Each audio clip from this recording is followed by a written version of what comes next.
Chaque jour, 16h50, un expert de marché vient déconstruire les idées reçues, combattre le consensus à main nue. J'ai beau utiliser les mots-clés, il a décidé de ne pas venir nous rejoindre en plateau. Pourtant, il est juste derrière. Mais que fait-il? C'est François Monnier. Mais il était en train de rêver, c'est pas possible. François Monnier, directeur de la rédaction d'Investir. Bonjour Guillaume. J'enlève mes gants. Ah oui. C'est peut-être ça, ouais. Eh oui. Peut-être rêviez-vous de plage, de Jura, de beaux paysages, de vin peut-être, de vin jaune. On a coutume de dire que l'été qui approche, effectivement, est une belle période, sauf en bourse, qu'en bourse, c'est toujours l'été de tous les dangers et qu'il vaut mieux aborder l'été couvert, en couvrant ses portefeuilles. Mais vous n'êtes pas forcément d'accord, vous dites bullshit. Vous foudroyez cette idée que l'été serait forcément chaud en bourse. Absolument. D'abord, quand on regarde les statistiques, qu'est-ce qu'on observe? On observe que le mois de juillet, c'est plutôt un bon mois. C'est un mois où la bourse a tendance à progresser. Depuis la création du CAC 40, eh bien, on a un gain moyen au mois de juillet de 0,9%. Et statistiquement, vous avez 60% de chances d'avoir un CAC 40 plus haut fin juillet qu'il n'était fin juin. Donc le mois de juillet est traditionnellement un très bon mois. Et à Wall Street, les 10 derniers mois de juillet ont tous été positifs, les 10 derniers. On a déjà eu des hausses de plus de 8%. L'année dernière, juillet, août ont été 2 mois haussiers, mais il est vrai que statistiquement, le mois d'août est plus difficile. Le mois d'août, vous avez 62% de risque de baisse du marché, avec une baisse moyenne de l'ordre de 1,2%. Donc août est difficile, mais statistiquement, le pire mois de l'année, c'est vraiment septembre, c'est la rentrée. Donc le fait d'avoir peur au mois de juillet ou d'août, ça n'a pas grand sens, en tout cas statistiquement, et il faut donc être pragmatique parce que la bourse, c'est de l'investissement de long terme, donc il ne faut pas partir en vacances en disant je vends tout parce que le mois d'août risque d'être chaud, parce qu'on entend l'été de tous les dangers, mais c'est vrai que traditionnellement, dans le subconscient, dans l'inconscient des investisseurs, en fait, été égale danger. En bourse, l'été, c'est plus août-septembre que juillet-août, en fait. Absolument. Et justement, François, pourquoi l'été fait vraiment peur aux investisseurs? Il y a une raison. D'abord, la première raison, c'est qu'on a peur de rater une information. Parce que l'été, c'est surtout synonyme de vacances. Oui. Et donc, on est moins connecté, on est moins devant les écrans et on se dit que si jamais il y a une mauvaise nouvelle, peut-être qu'on va réagir trop tardivement dans ce monde hyper connecté. Ça, c'est la première raison. La deuxième raison, c'est que le fait qu'il y ait beaucoup d'investisseurs en vacances, eh bien, les volumes sont extrêmement faibles. Et quand vous avez des volumes faibles, qu'est-ce qui se passe lorsque vous avez une mauvaise nouvelle?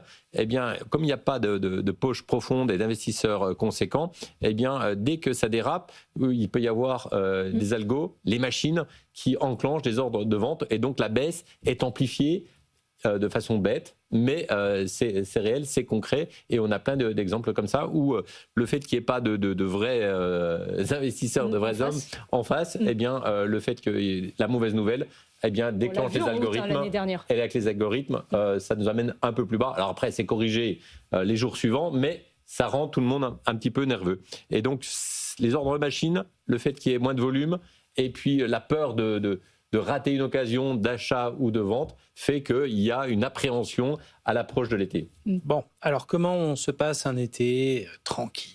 Pour passer un été tranquille, Antoine, d'abord, il ne faut pas spéculer. Il ne faut pas se dire je vais faire du day trading ou je ne vais pas acheter des actions début juillet pour les vendre fin juillet ou fin août. Donc, il faut essayer de privilégier plutôt le temps long. Il faut essayer d'avoir des vraies convictions. Et c'est ça le secret pour gagner vraiment en bourse. C'est de se dire oui, il peut y avoir une faible visibilité. Oui, il y a la guerre commerciale. Mais il faut essayer de détecter ce qu'on appelle, nous, les méga tendances, les méga forces, pour enjamber cette faible visibilité qu'on peut observer, notamment l'été, mais j'ai envie de dire quasiment tout le temps. Et donc ça, il faut essayer de voir loin et essayer d'avoir des vraies convictions en se disant que si jamais il y avait une petite tempête cet été, ça ne changera rien dans les arbitrages. Donc, repasser en revue son portefeuille avant l'été, se dire est-ce qu'on est confortable sur l'ensemble des valeurs qui constituent son portefeuille, compte titre, PEA, et une fois qu'on a cette réassurance de dire non, cette valeur-là, elle est vraiment solide, je sais pourquoi je l'ai achetée, eh bien là, on peut partir vraiment l'été tranquille. Oui, et l'automne, généralement, il y a l'été, et puis l'automne, octobre, parfois on s'amuse à dire octobre rouge, vous savez, enfin voilà, l'automne, c'est toujours un moment de stress. C'était vraiment une mauvaise période en bourse? Non. Ou là aussi, c'est un mythe? Là aussi, c'est un mythe. C'est parce qu'on a eu des moments de forte tension en octobre, mais octobre, c'est le début, généralement, de la bonne saison septembre, le pire mois. Octobre, on est reparti sur une saison haussière et ça va de octobre à mai. Et de octobre à mai, globalement, on a plutôt des bonnes périodes. Là, ce qui va nous stresser tous cet automne, c'est est-ce qu'il y aura dissolution? Est-ce qu'il va y avoir des tensions sur le budget en France où on sait qu'on a une dette qui dérape? Donc, il y aura à nouveau des enjeux politiques. Donc, il y a la géopolitique, il y a les tarifs douaniers cet été, mais cet automne, on aura peut-être des inquiétudes vis-à-vis de la France, parce que vis-à-vis de la France, on a ce fameux budget, et des très bonnes nouvelles à l'égard de nos amis allemands qui vont, ça y est, sortir de l'argent, le bazooka, et investir massivement. Les premiers investissements, bien sûr, sont prévus cet automne. Et là, on est sur 500 milliards à débourser en l'espace de 12 ans. Donc, on a une Allemagne qui devrait susciter beaucoup d'envie. Justement, pourquoi septembre, c'est un mois à risque sur les marchés boursiers? Septembre, c'est un mois à risque parce que c'est le retour de vacances. On intègre les mauvaises nouvelles des publications du premier semestre.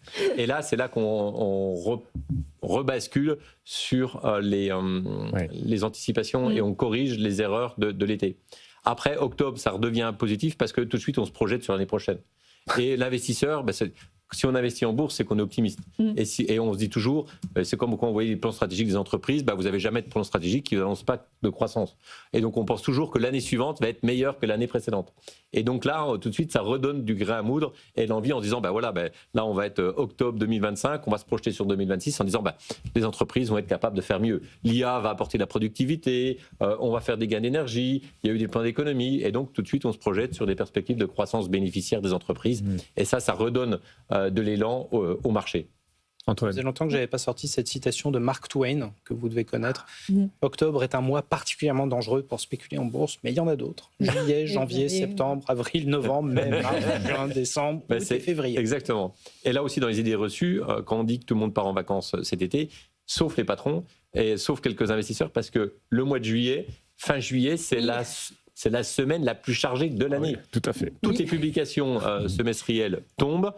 Le 31 juillet, c'est la pire journée. C'est la pire journée. On en a une quinzaine d'entreprises du CAC 40 qui vont publier leurs résultats. Et en plus, on aura la Fed cette année. On aura la Fed, on aura les droits de douane de Trump, sauf s'ils redécalent, parce que c'est le 1er août. On a fin juillet un accord ou pas entre l'Union européenne et la Chine sur le commerce international. On a probablement la semaine la plus chargée de l'année. Donc oui, partez en vacances, mais continuez d'être informés en lisant Investir et en écoutant bien sûr Bourse, parce que il va y avoir de l'action, ça va bouger dans tous les sens. Et que chaque soir 17h30, 18h, vous aurez effectivement les grands enjeux, le brief, les meilleurs experts de marché qui seront mobilisés sur le pont, qui répondront cet été, tout au long de l'été, 17h30, 18h, chaque soir. Vous ne raterez rien de la clôture et des enjeux avec Antoine, notamment. Voilà, vous êtes déjà en train de concocter un beau programme, Antoine.